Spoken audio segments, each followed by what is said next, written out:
มหาเวทัลสูตรว่าด้วยการสนทนาธรรมที่ทำให้เกิดปัญญาสูตรใหญ่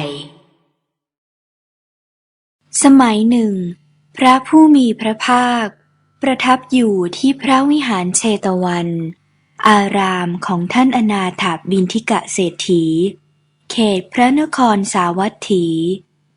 ครั้งนั้นเวลาเย็นท่านพระมหาโกฏฐิกะ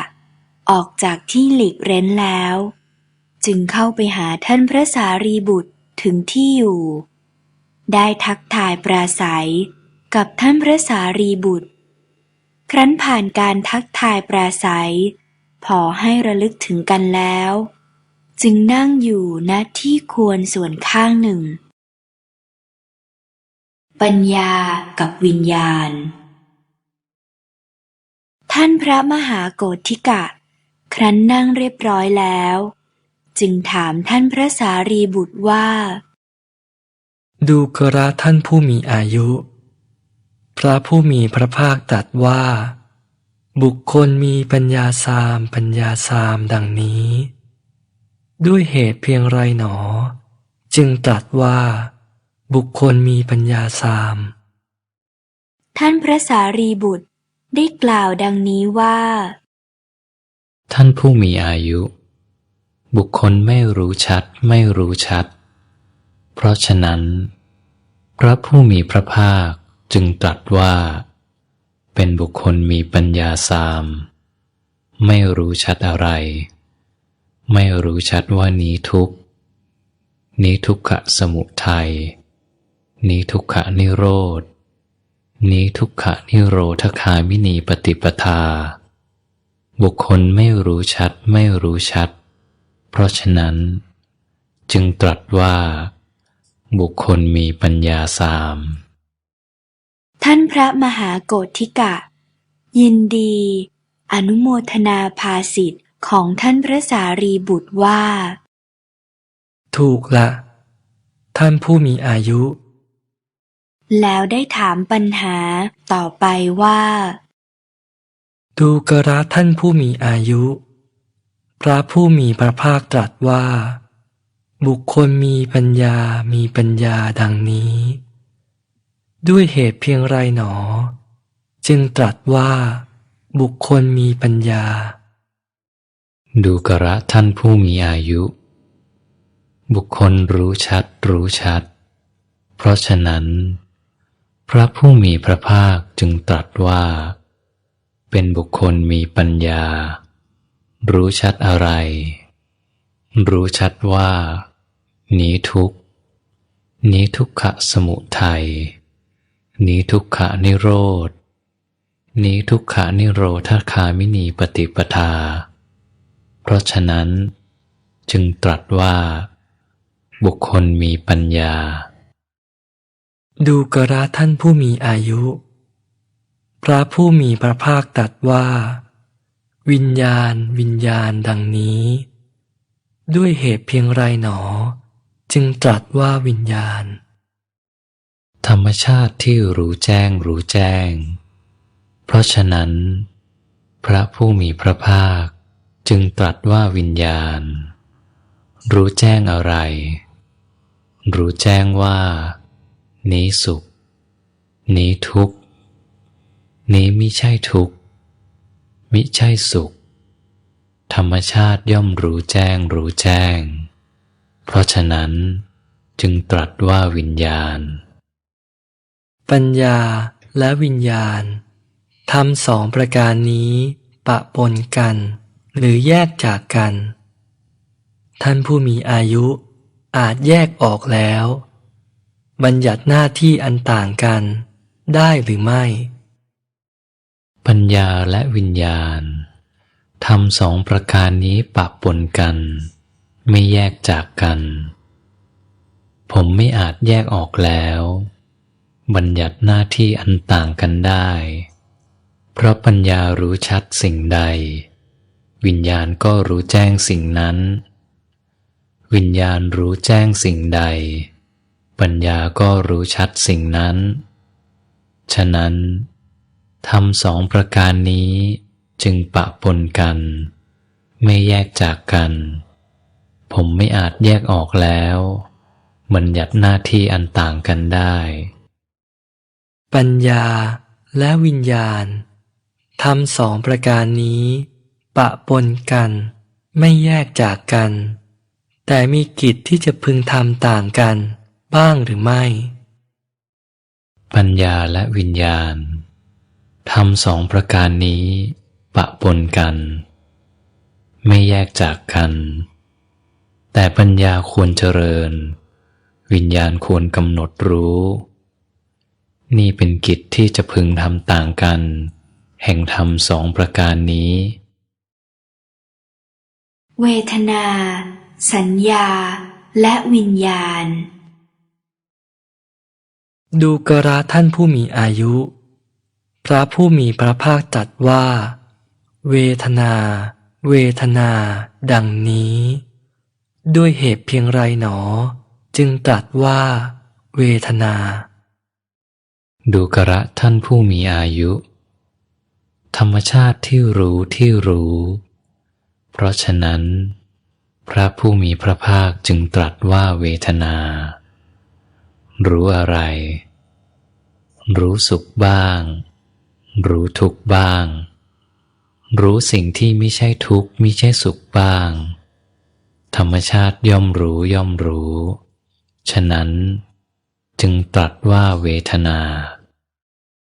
ดูกระท่านผู้มีอายุพระผู้มีพระภาคตรัสว่าสัญญา สัญญา ดังนี้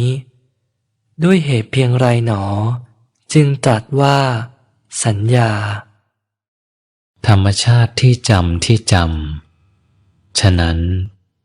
พระผู้มีพระภาคจึงตรัสว่าสัญญาจำอะไรจำสีเขียวบ้างจำสีเหลืองบ้างจำสีแดงบ้างจำสีขาวบ้างธรรมชาติย่อมจำฉะนั้นจึงตรัสว่าสัญญาเวทนา สัญญา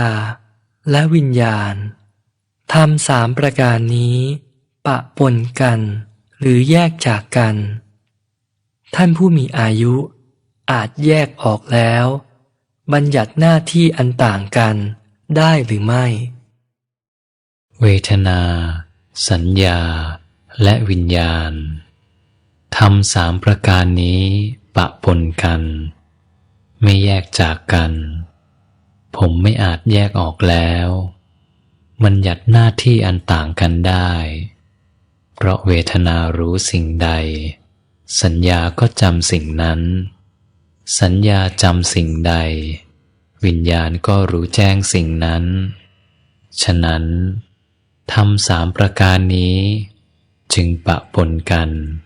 ไม่แยกจากกันผมไม่อาจแยกออกแล้วบัญญัติหน้าที่อันต่างกันได้ดูกระท่านผู้มีอายุพระโยคาวจรมีมโนวิญญาณอันสละแล้วอันบริสุทธิ์จากอินทรีย์ห้าพึงรู้สิ่งอะไรดูกระท่านผู้มีอายุพระโยคาวจรมีมโนวิญญาณอันสละแล้วอันบริสุทธิ์จากอินทรีย์ห้าพึงรู้อากาสานัญจายตนะฌานว่าอากาศหาที่สุดมิได้พึงรู้วิญญาณัญจายตนะฌานว่าวิญญาณหาที่สุดมิได้พึงรู้อากิญจัญญายตนะฌานว่าน้อยหนึ่งมิได้มีประโยชน์แห่งปัญญาและเหตุเกิดสัมมาทิฏฐิพระโยคาวจรย่อมรู้ธรรมอันตนพึงรู้ด้วยอะไรพระโยคาวจรย่อมรู้ธรรมอันตนพึงรู้ด้วยปัญญาจักษุปัญญามีอะไรเป็นประโยชน์ปัญญามีความรู้ยิ่งเป็นประโยชน์มีความกำหนดรู้เป็นประโยชน์มีความละเป็นประโยชน์ ดูกระท่านผู้มีอายุก็ปัจจัยเพื่อความเกิดขึ้นแห่งสัมมาทิฏฐิมีเท่าไหร่ธรรมสองประการคือความได้สดับแต่บุคคลอื่นหนึ่งความทำในใจโดยแยบคายหนึ่งเป็นปัจจัยเพื่อความเกิดขึ้นแห่งสัมมาทิฏฐิธรรมสองประการนี้แลเป็นปัจจัยเพื่อความเกิดขึ้นแห่งสัมมาทิฏฐิสัมมาทิฏฐิมีเจโตวิมุตติเป็นผลและมีผลคือเจโตวิมุตติเป็นอานิสงส์ด้วยมีปัญญาวิมุตติเป็นผลและมีผลคือปัญญาวิมุตติเป็นอานิสงส์ด้วยอันองค์ธรรมเท่าไรอนุเคราะห์แล้วสัมมาทิฏฐิมีเจโตวิมุตติเป็นผลและมีผลคือเจโตวิมุตติเป็นอานิสงส์ด้วยมีปัญญาวิมุตติเป็นผลและมีผลคือปัญญาวิมุตติเป็นอานิสงส์ด้วยอันองค์ธรรมห้าประการอนุเคราะห์แล้วคือสัมมาทิฏฐิอันศีลอนุเคราะห์แล้วหนึ่งอันสุตตะอนุเคราะห์แล้วหนึ่งอันสากัจฉาอนุเคราะห์แล้วหนึ่งอันสมถะอนุเคราะห์แล้วหนึ่งอันวิปัสสนาอนุเคราะห์แล้วหนึ่งสัมมาทิฏฐิมีเจโตวิมุตติเป็นผลและมีผลคือเจโตวิมุตติเป็นอานิสงส์ด้วยมีปัญญาวิมุตติเป็นผลและมีผลคือปัญญาวิมุตติเป็นอานิสงส์ด้วยอันองค์ธรรมห้าประการนี้แลอนุเคราะห์แล้วภพและฌานดูกระท่านผู้มีอายุภพมีเท่าไรภพมีสามคือกามภพรูปภพและอรูปภพความเกิดในภพใหม่ในอนาคตมีได้อย่างไรความยินดียิ่งในอารมณ์นั้นๆของเหล่าสัตว์ที่มีอวิชชาเป็นเครื่องกีดกันมีตัณหาเป็นเครื่องประกอบไว้ความเกิดในภพใหม่ในอนาคตมีได้อย่างนี้ความเกิดในภพใหม่ในอนาคตจะไม่มีอย่างไรเพราะความสิ้นแห่งอวิชชาเพราะความเกิดขึ้นแห่งวิชชาและเพราะความดับแห่งตัณหาอย่างนี้ความเกิดในภพใหม่ในอนาคตจึงจะไม่มีดูกระท่านผู้มีอายุปฐมฌานเป็นไฉนดูกระท่านผู้มีอายุภิกษุในธรรมวินัยนี้สงัดจากกามสงัดจากอกุศลธรรมบรรลุปฐมฌานมีวิตกมีวิจารมีปีติและสุขอันเกิดแต่วิเวกอยู่ฌานนี้พระผู้มีพระภาคตรัสว่าปฐมฌานปฐมฌานมีองค์เท่าไรปฐมฌานมีองค์ห้าคือวิตกหนึ่งวิจารหนึ่งปีติหนึ่งสุขหนึ่งเอกคตาหนึ่งย่อมเป็นไปแก่ภิกษุผู้เข้าปฐมฌานมีองค์ห้าปฐมฌานมีองค์ห้าอย่างนี้แลปฐมฌานละองค์เท่าไร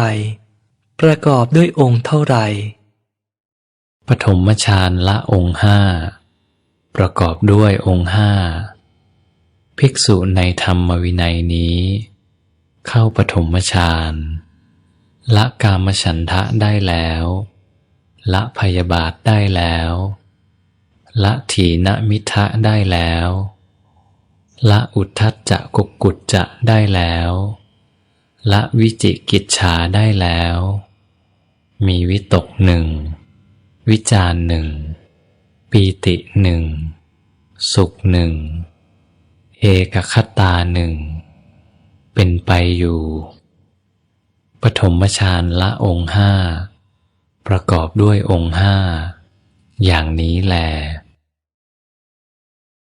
อินทรีย์ห้าดูกระท่านผู้มีอายุอินทรีย์ห้าประการนี้คือจักขุนทรีย์หนึ่งโสตินทรีย์หนึ่งคานินทรีย์หนึ่งชิวหินทรีย์หนึ่งกายินทรีย์หนึ่งมีวิสัยต่างกันมีโคจรต่างกันไม่รับรู้วิสัยอันเป็นโคจรของกันและกันเมื่ออินทรีย์ห้าประการนี้มีวิสัยต่างกันมีโคจรต่างกันไม่รับรู้วิสัยอันเป็นโคจรของกันและกันจะมีอะไรเป็นที่อาศัยและทำอะไรรับรู้วิสัยอันเป็นโคจรแห่งอินทรีย์เหล่านั้นดูกระท่านผู้มีอายุอินทรีย์ห้าประการนี้คือจักขุนทรีย์หนึ่งโสตินทรีย์หนึ่งคานินทรีย์หนึ่งชิวหินทรีย์หนึ่งกายินทรีย์หนึ่งมีวิสัยต่างกันมีโคจรต่างกันไม่รับรู้วิสัยอันเป็นโคจรของกันและกันเมื่ออินทรีย์ห้าเหล่านี้มีวิสัยต่างกันมีโคจรต่างกันไม่รับรู้วิสัยอันเป็นโคจรของกันและกันมีใจเป็นที่อาศัยใจย่อมรับรู้วิสัยอันเป็นโคจรแห่งอินทรีย์เหล่านั้นดูกระท่านผู้มีอายุอินทรีย์ห้าประการคือจักขุนทรีย์หนึ่งโสตินทรีย์หนึ่งคานินทรีย์หนึ่งชิวหินทรีย์หนึ่งกายินทรีย์หนึ่งอินทรีย์ห้านี้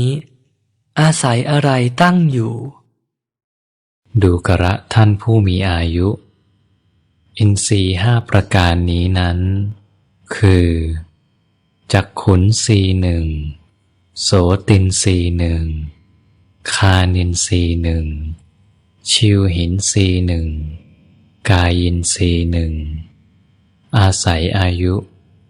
คือชีวิตินทรีย์ตั้งอยู่อายุอาศัยอะไรตั้งอยู่อายุอาศัยไออุ่นคือไฟที่เกิดแต่กรรมตั้งอยู่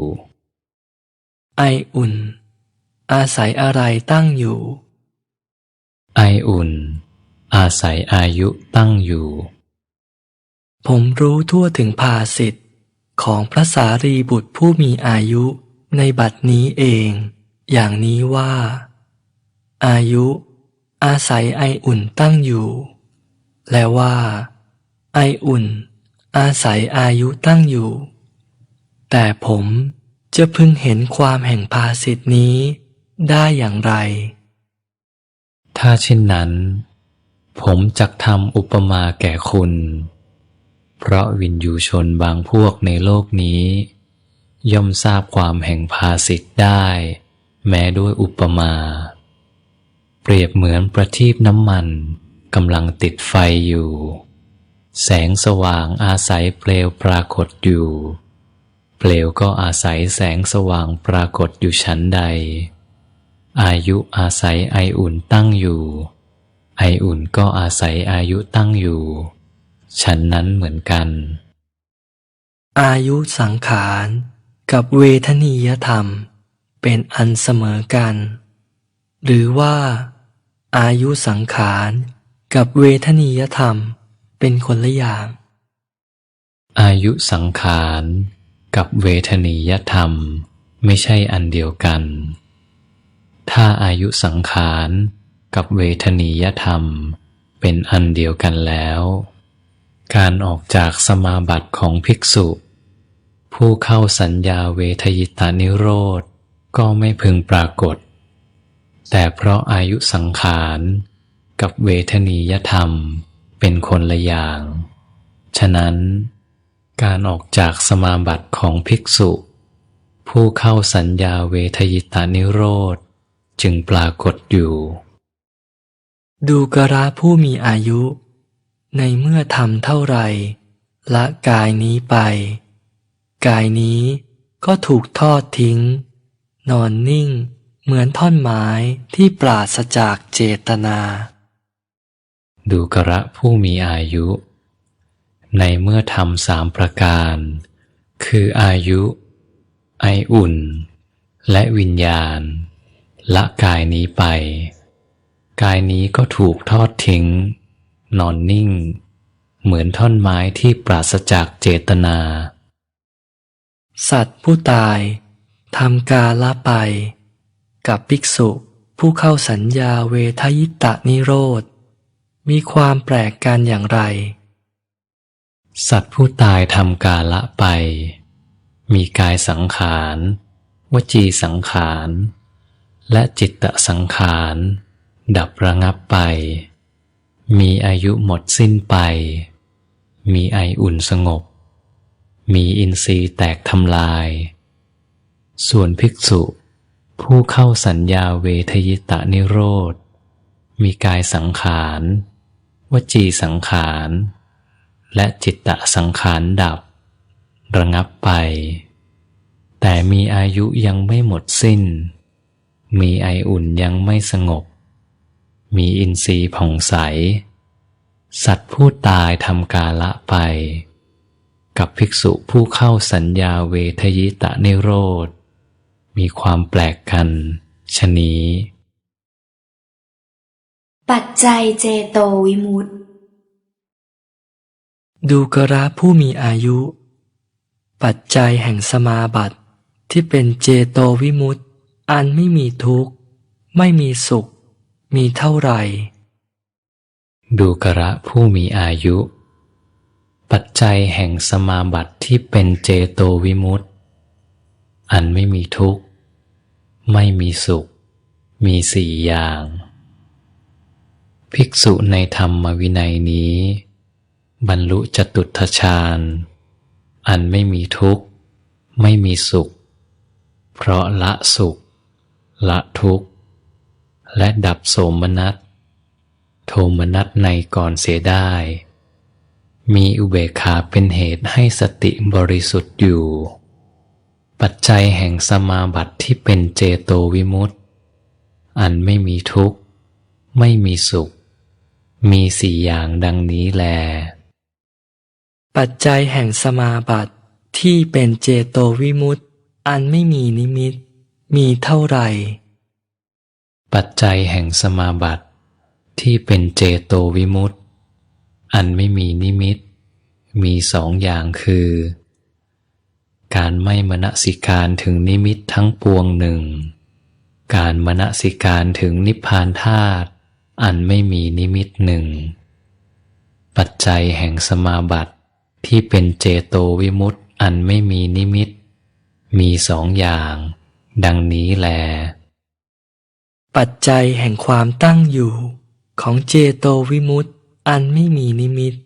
มีเท่าไหร่ ปัจจัยแห่งความตั้งอยู่ของเจโตวิมุตติอันไม่มีนิมิตมี3 อย่างคือ การไม่มนสิการถึงนิมิตทั้งปวงหนึ่ง การมนสิการถึงนิพพานธาตุอันไม่มีนิมิตหนึ่ง อภิสังขารคือความกำหนดระยะการในเบื้องต้นหนึ่ง ปัจจัยแห่งความตั้งอยู่ของเจโตวิมุตติอันไม่มีนิมิตมี3 อย่าง ดังนี้แล ปัจจัยแห่งความออกของเจโตวิมุตติอันไม่มีนิมิตมีเท่าไหร่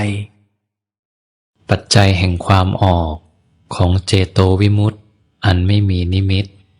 มี2 อย่างคือ การมนสิการถึงนิมิตทั้งปวงหนึ่ง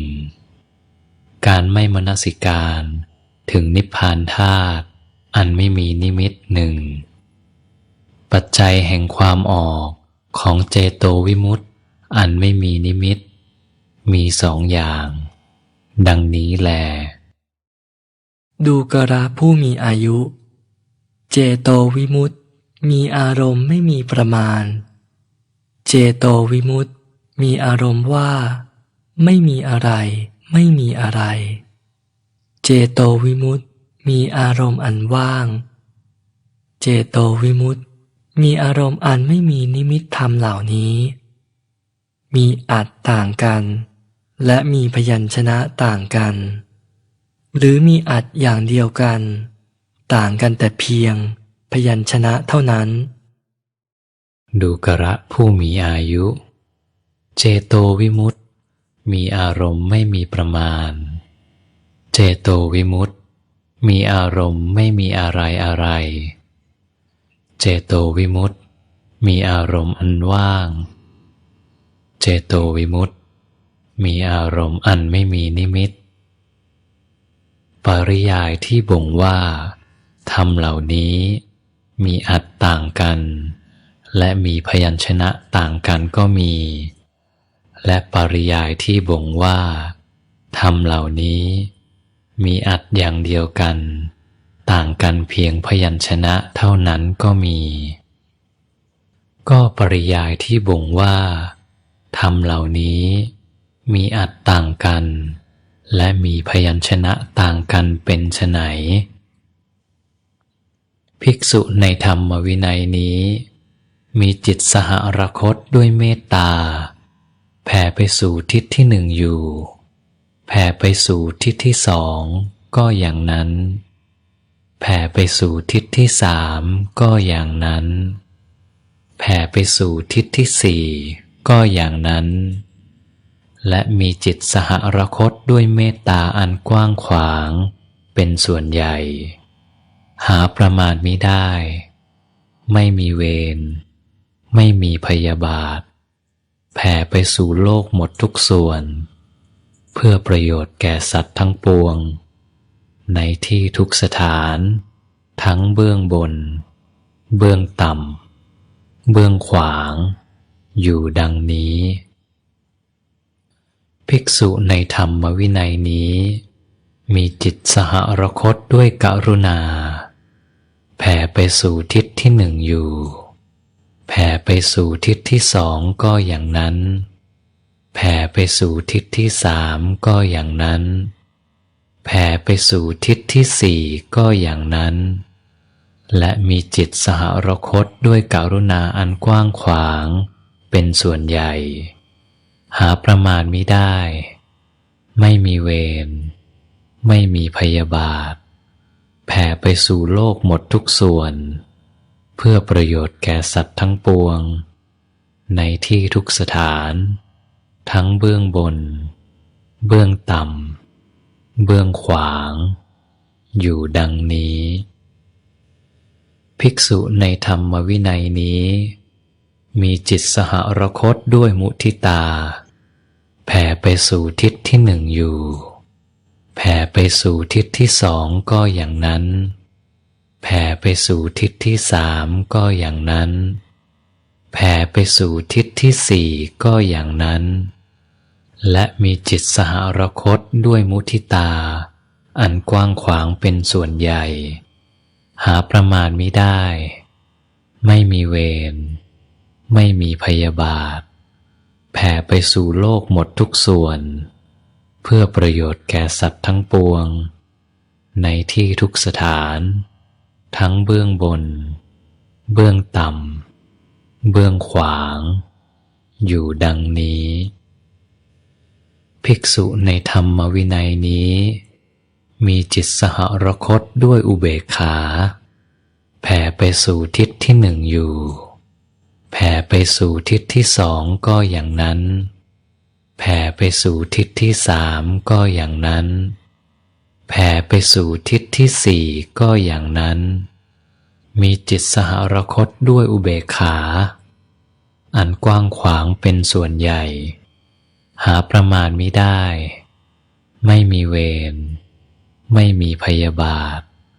แผ่ไปสู่โลกหมดทุกส่วนเพื่อประโยชน์แก่สัตว์ทั้งปวงในที่ทุกสถานทั้งเบื้องบนเบื้องต่ำเบื้องขวาง อยู่ดังนี้ นี้พระผู้มีพระภาคตรัสว่า เจโตวิมุตติมีอารมณ์อันหาประมาณมิได้ เจโตวิมุตติมีอารมณ์ว่าไม่มีอะไรอะไรเป็นไฉนภิกษุในธรรมวินัยนี้ล่วงวิญญาณัญจายตนะฌานโดยประการทั้งปวงบรรลุอากิญจัญญายตนะฌานด้วยมนสิการว่าไม่มีอะไรอะไรอยู่ ดังนี้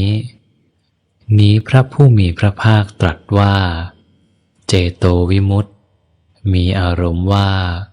ไม่มีอะไรอะไรเจโตวิมุตติมีอารมณ์อันว่างเป็นไฉนภิกษุในธรรมวินัยนี้ไปสู่ป่าก็ดีไปสู่โคนไม้ก็ดี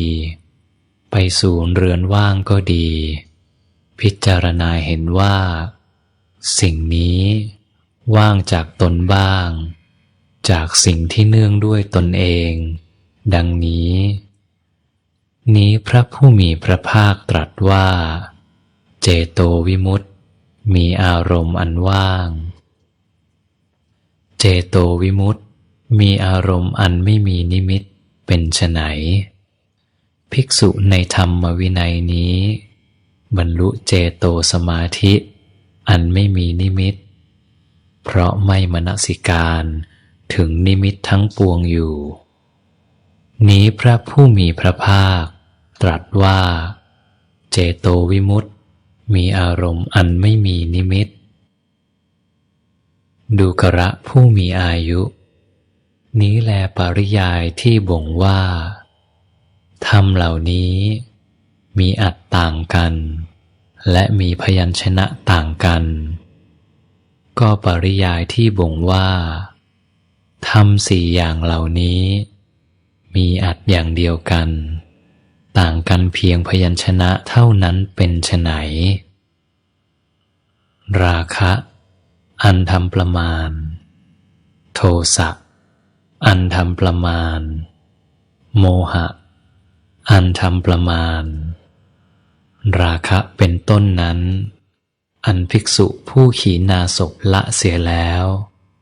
มีรากอันตัดขาดแล้วทำไม่ให้มีที่ตั้งดังว่าต้นตาลแล้วทำไม่ให้มีต่อไปแล้วมีความไม่เกิดขึ้นต่อไปเป็นธรรมดาเจโตวิมุตติอันไม่กำเริบท่านกล่าวว่าเลิศกว่าเจโตวิมุตติมีอารมณ์ไม่มีประมาณทั้งหมดเจโตวิมุตติอันไม่กำเริบนั้นแลว่างจากราคะว่างจากโทสะว่างจากโมหะราคะอันเป็นเครื่องกังวลโทสะอันเป็นเครื่องกังวลโมหะอันเป็นเครื่องกังวลราคะเป็นต้นนั้นอันภิกษุผู้ขีณาสพละเสียแล้วมีรากอันตัดขาดแล้วทำไม่ให้มีที่ตั้งดังว่าต้นตาลแล้วทำไม่ให้มีต่อไปแล้วมีความไม่เกิดขึ้นต่อไปเป็นธรรมดาเจโตวิมุตติอันไม่กำเริบท่านกล่าวว่าเลิศกว่าเจโตวิมุตติอันมีอารมณ์ว่าไม่มีอะไรอะไรทั้งหมดเจโตวิมุตติอันไม่กำเริบนั้นแลว่างจากราคะว่างจากโทสะว่างจากโมหะราคะอันทำนิมิตโทสะอันทำนิมิตโมหะอันทำนิมิตราคะเป็นต้นนั้น